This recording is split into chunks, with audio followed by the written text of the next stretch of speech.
नमस्कार। आज हम बात करने वाले हैं गाउट और यूरिक एसिड पर। हमारे पास ना एक बड़ा दिलचस्प केस है। एक 32 साल के नाइट वॉचमैन का।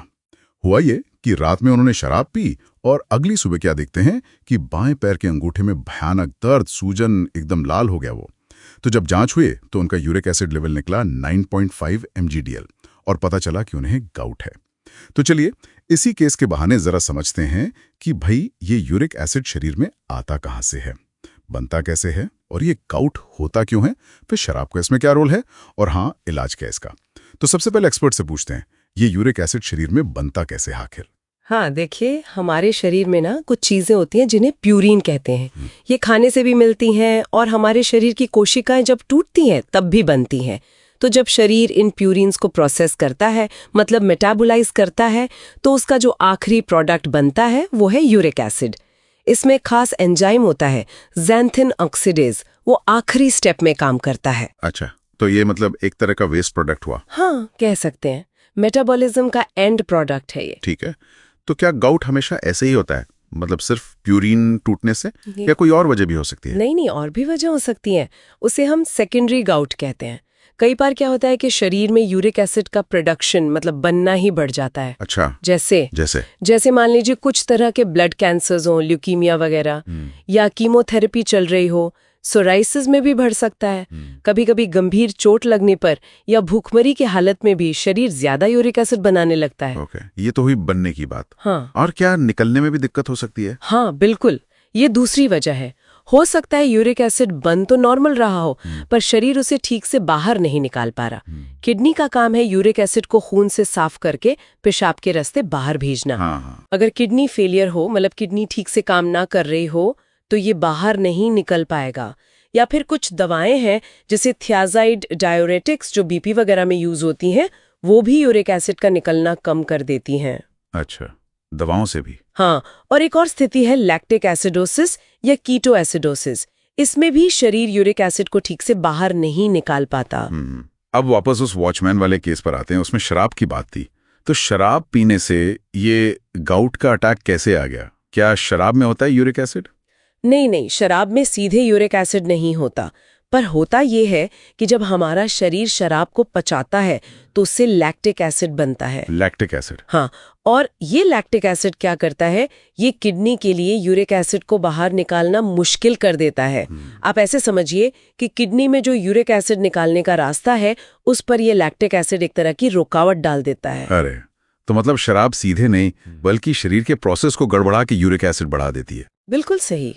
नतीजा ये होता है कि खून में यूरिक एसिड का लेवल बढ़ जाता है और अचानक से गाउट का वो तेज दर्द वाला अटैक आ सकता है। तो ये बात है।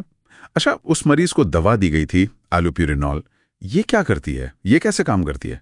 हाँ, एलोप्यूरिनॉल, ये दवा बहुत इंटरेस्टिंग तरीके से काम करती है। याद है वो एंजाइम ज़ैंथिन ऑक्सीडेज? हाँ, जो यूरिक एसिड बनाने वाले आखिरी स्टेप में था। एग्जैक्टली। तो एलोप्यूरिनॉल की जो बनावट है ना, वो शरीर में पाए जाने वाले एक और तत्व हाइपोक्सैंथिन से काफी मिलती जुलती है।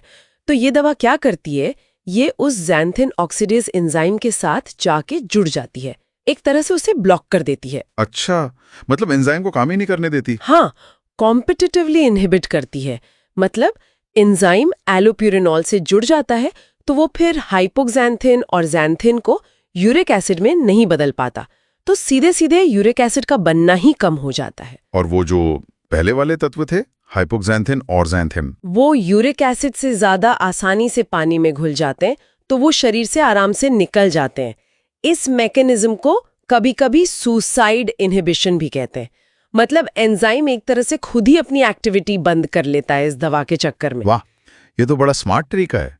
अच्छा, और जब अटैक आता है, मतलब वो जो भयानक दर्द होता है गाउट का, उस समय तुरंत राहत के लिए क्या देते हैं? हाँ, वो दर्द बहुत तेज होता है, तो अक्यूट अटैक में मतलब तुरंत दर्द कम करने के लिए एंटी इन्फ्लेमेटरी दवाएं दी जाती हैं।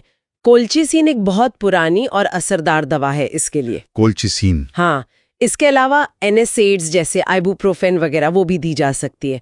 और कभी कभी अगर दर्द बहुत ज्यादा हो तो कॉर्टिकोस्टेरॉइड्स के इंजेक्शंस भी दिए जाते हैं। अच्छा, और क्या कोई ऐसी दवा भी होती है जो बने हुए यूरिक एसिड को शरीर से बाहर निकालने में तेजी लाए? आपने कहा था ना कि निकलने में दिक्कत भी एक कारण है। हाँ, बिल्कुल। ऐसी दवाओं को यूरिकोस्यूरिक एजेंट्स कहते हैं। इसका एक कॉमन उदाहरण है प्रोबेनेसिड। प्रोबेनेसिड। हाँ, ये दवा क्या करती है, ये किडनी में जाती है और वहां यूरिक एसिड को वापस खून में जाने से रोकती है। मतलब ये किडनी को कहती है कि भाई इस यूरिक एसिड को वापस मत लो, इसे पेशाब में ज्यादा से ज्यादा बाहर निकालो। तो ये निकलने का रास्ता साफ करती है एक तरह से। बिल्कुल, ये यूरिक एसिड का उत्सर्जन यानी एक्सक्रीशन बढ़ा देती है। समझ गया। तो मतलब इलाज के दो मुख्य तरीके हो गए, एक तो एलोप्यूरिनॉल जैसी दवाएं जो यूरिक एसिड बनने से रोकें, हाँ, प्रोडक्शन कम करें, और दूसरी प्रोबेनेसिड जैसी दवाएं जो उसे शरीर से बाहर निकालने में मदद करें। सही। और अटैक के दौरान दर्द और सूजन कम करने के लिए एंटी इन्फ्लेमेटरी दवाएं। बिल्कुल। तो संक्षेप में देखें तो गाउट होता है यूरिक एसिड के बढ़ने से, जो कि प्यूरीन के मेटाबॉलिज्म का आखिरी प्रोडक्ट है। शराब जैसे कुछ फैक्टर्स इसके निकलने के प्रोसेस में गड़बड़ करके अटैक ला सकते हैं, और इलाज में एलोप्यूरिनॉल जैसी दवाएं हैं जो प्रोडक्शन रोकती हैं, प्रोबेनेसिड जैसी हैं जो एक्सक्रीशन बढ़ाती हैं, और दर्द के लिए कॉल्चिसिन या NSAIDs हैं। हाँ, एकदम सही समझा आपने। और यहाँ ना एक बात सोचने वाली है। बताइए। हमने ये जो सारे रास्ते देखे, प्यूरीन का टूटना, लैक्टिक एसिड का असर, किडनी का रोल, ये सब कितने जुड़े हुए हैं आपस में।